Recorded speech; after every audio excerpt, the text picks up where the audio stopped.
start with this. Well, there appears to have been a mild exchange between newly crowned WBO super featherweight champion Mikaela Mayer and Amanda Serrano. Though it was hardly an exchange, as this was really just one-way traffic.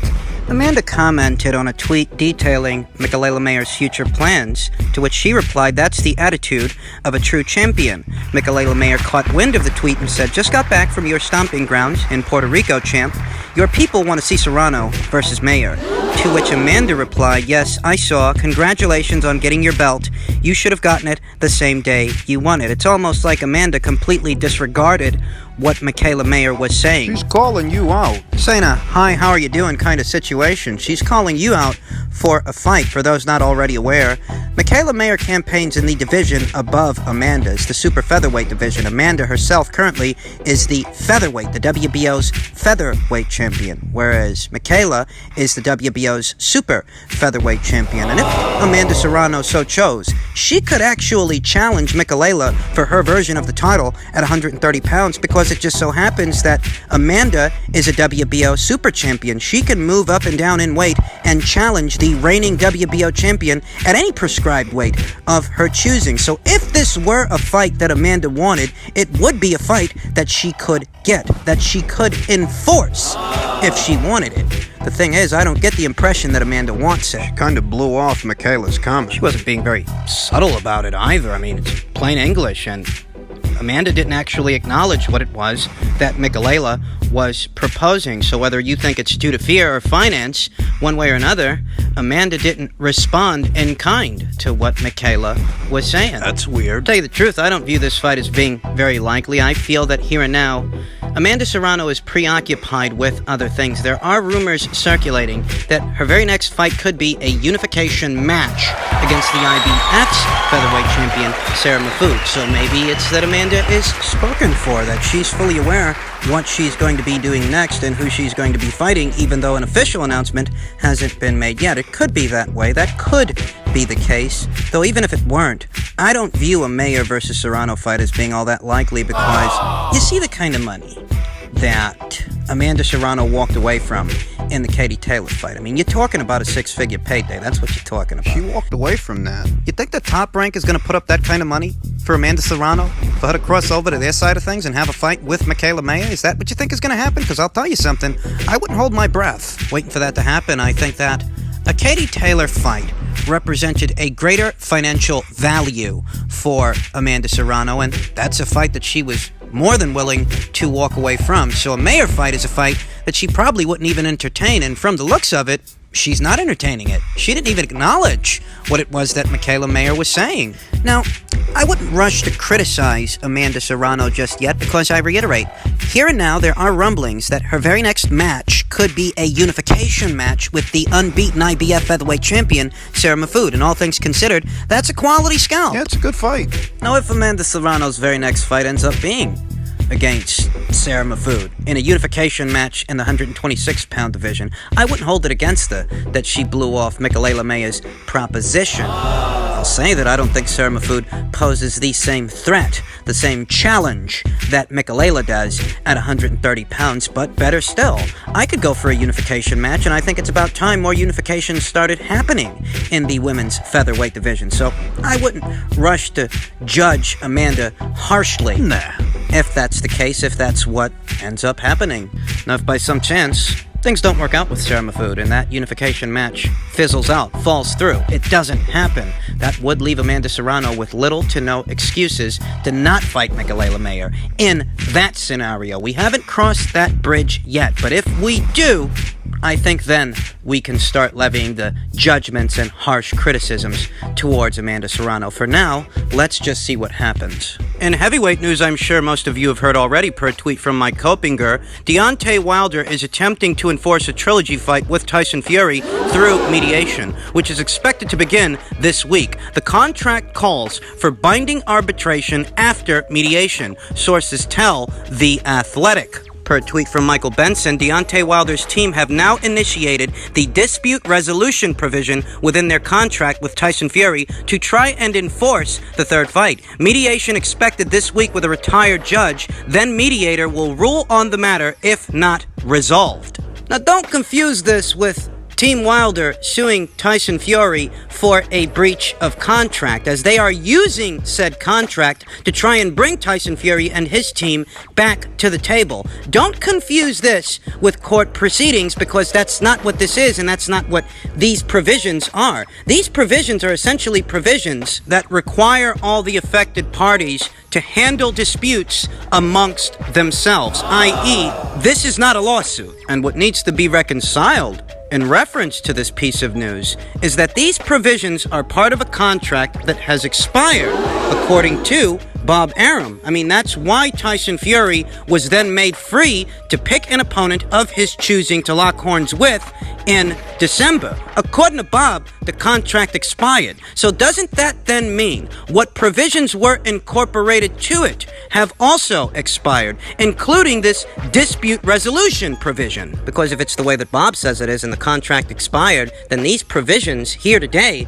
are null and void, and Tyson Fury cannot be held to them, not legally, not based on a contract that expired. That isn't active anymore. This goes back to what I told you guys before. Tyson Fury's people, Bob Arum among them, he's got a background in law, you understand. He was part of John F. Kennedy's Justice Department. You think this guy don't know his way around a contract? And what we're looking at here, this piece of information, this piece of news, this isn't Team Wilder suing Tyson Fury for a breach of contract, rather using a contract and its provisions to bring Tyson Fury back to the table. He's not suing the guy for a breach of contract. He's not suing the guy for assault with a deadly weapon, a blunt force object. He's not suing anybody for any of the accusations and allegations he's made the last couple of weeks, making all of this a very curious development. What's the end game here? Because according to Deontay Wilder, not only was he drugged, but he was beaten with some kind of object that Tyson Fury had concealed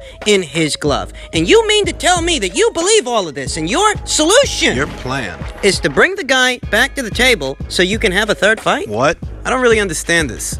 Wilder has made his feelings public, you understand. He feels that he was drugged. He feels that he was struck with some kind of hidden object inside of Tyson Fury's gloves, a blunt force object. Deontay Wilder has made it known to the boxing community at large that he feels there was something nefarious at work, and not just the first fight, but the second one as well. He's made this known, and what his team is doing is trying to get him back in the ring with the same guy that he thinks cheated? This is your master plan. I'll tell you what I think. I don't think Team Wilder has the legal precedence to sue Tyson Fury for a breach of contract, because if he did, that's what would be happening. That's what we would be looking at. But as it stands, that's not what this is. This dispute resolution provision is not a lawsuit, is not a court proceeding. This is arbitration between the affected parties, between Team Wilder and Team Fury. And I don't even know that they're going to be able to get Team Fury to the table, because this provision is part of a contract that, according to Bob Arum, is expired. So if it's the way that Bob says it is, that the contract expired, then why would Team Wilder be using this expired contract and what provisions are in it to bring Team Fury back to the table? What's the end game here? Something's not adding up. Something's not making sense. I don't know. Are these guys trying to save face or something? You're using provisions in what is said to be an expired contract to enforce arbitration? Or is it that the contract didn't expire? Because if it did, then they can't enforce any of its clauses, any of its provisions on Team Fury. I'm going to go ahead and say that I think this contract is, in fact, expired. I'm going to go ahead and say this because it would be a much more cut and dry case if Tyson Fury tried to weasel out of an active contract when there's a rematch clause that has been activated. In that situation, it's not complicated or convoluted at all. That is a breach. Plain and simple. And that breach is grounds for a lawsuit. But Wilder's not filing suit against Tyson Fury. This provision, whatever it is not a lawsuit. This is arbitration. This isn't like when Lennox Lewis took Hasim Rahman to federal court back in 2001 and the Honorable Judge Miriam Cedarbaum decided that Hasim Rahman must either honor the terms of the rematch, since there was a rematch clause activated, or sit out for a 15 months. This situation is unlike that situation because Team Wilder isn't taking Team Fury to court. I'm pretty sure that if they could, they would. But all this is arbitration. And I reiterate, this is arbitration based on a contract that, according to Bob Arum, is expired. Depending on how this all goes, certain questions will be answered. The most important being, is the contract null and void? Is the contract expired? If Deontay Wilder, in exercising this provision, can bring back Tyson Fury to the table, that would indicate that this contract is still active. But if Tyson Fury blows the guy off the way he's been blowing the guy off, that tells you everything you need to know. And at least according to Tyson Fury, he's not going to give Deontay Wilder another chance to have a fight with him again based on the inflammatory comments and accusations Wilder has made defaming Tyson Fury's character. According to Tyson Fury, he's got no intention of dealing with that guy for a third time. Moreover, the Tyson Fury people don't want to waste any more time on Deontay Wilder. The new year is fast approaching, and what they mean to do in it is to take on Anthony Joshua in the mega fight. The mega fight that Deontay Wilder walked away from more than once. I don't know what Team Wilder's angle is here. I really don't. Because I'm not sold that they actually want that third fight, at least not in the foreseeable future. Not in the absence of a live gate, when the $16 million that you made at the gate before ain't there for you now. And in that situation, I'm not convinced that Team Wilder really want that third fight. It makes absolutely no sense. Fiscally, it just doesn't. That Wilder's handlers would send him back out there to lock horns with Tyson Fury again, who just gave him a shellacking for $16 million less than you made the last time? I'd sooner believe that this is all some farcical ploy to try and save face with the boxing community than Wilder's team actually wanting another crack at Tyson Fury. I'm just not buying it. And finally, per tweet from Mike Copinger, I'm sure most of you heard by now that Canelo Alvarez versus Caleb Plant appears to be dead, at least for December. Simply not enough time to stage a fight of that magnitude on pay-per-view. Alvarez continues to explore options on one-fight deals. Per tweet from Michael Benson, Eddie Hearn has reportedly now offered Canelo Alvarez the option to fight Callum Smith or John Ryder, December on DAZN. And this goes back to something I told you guys while Canelo was still enthralled in that legal battle with Golden Boy Promotions and DAZN. That even if Canelo Alvarez achieves free agency, that doesn't necessarily mean that his dealings with DAZN would be over. That in a situation like that, where Canelo Alvarez is a free agent, he would be able to negotiate deals on his own behalf directly with DAZN, without Golden Boy Promotions acting as the middleman, so that Canelo Alvarez can see more of his own money.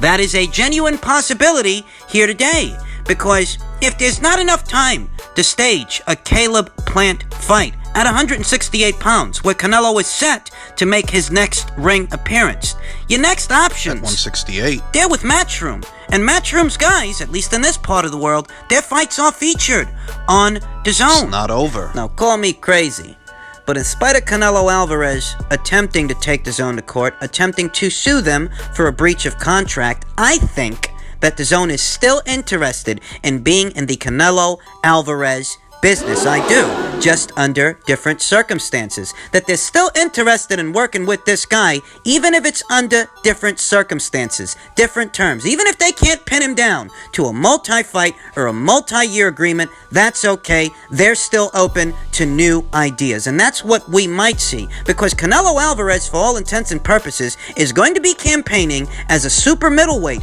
moving forward. And two of the super middleweight champions at this weight are right there on DAZN. So at some point, he might have to deal with them, and they might have to deal with him. Earlier today, Eddie Reynoso tweeted that tremendous news is on the way. Eddie Reynoso, the longtime trainer of Canelo Alvarez. And you have to wonder, what tremendous news is he referring to? So soon after becoming a free agent. At a time when the reports are indicating that the Caleb Plant fight is dead, at least for now, that fight never even got off the fucking ground. what kind of tremendous news could Eddie Reynoso be talking about? They got a fight lined up already? Don't rule out the possibility that in spite of Canelo Alvarez having severed ties with Golden Boy Promotions, he might still be working with DAZN moving forward, because the pay-per-view model, the conventional pay-per-view model in the United States, just isn't paying how it used to. How many pay-per-views do you gotta sell to make $20 million?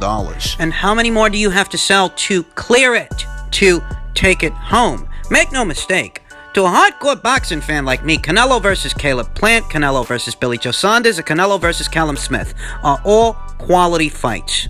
But I don't know that those fights on the conventional pay-per-view model would get Canelo Alvarez the kind of money that he's looking for, the kind of money that he's accustomed to getting. Before Canelo Alvarez completely severed ties with Golden Boy Promotions and DAZN, DAZN offered this guy $20 million. It's $20 million guaranteed, you understand? $20 million. Whereas on the conventional pay-per-view model, The guarantees are smaller. you're taking a chance that the upside of the pay-per-view, if there even is one, will make up for the rest of the kind of money you're looking to make, the kind of money that Canelo Alvarez is looking for. That's not a guarantee. But DAZN wanted to give him $20 million. And if it's true that there's not enough time to stage a Caleb Plant fight on the conventional pay-per-view model, then this is your best bet to get at that kind of money. Because where the hell else are you gonna get it? I think that Canelo Alvarez doesn't want to make any big commitments just yet. Perhaps he wants to maintain his freedom so that he can have freedom of choice. That if DAZN isn't on board with a particular fight, he can go somewhere else and have that fight on another platform. I think he wants that liberty moving forward. But that liberty in and of itself doesn't mean he won't work with DAZN when the situation calls for it. Maybe that's the tremendous news that Eddie Reynoso is talking about. Because if the Caleb Plant fight is dead for now, DAZN is the only other place for Canelo Alvarez to go.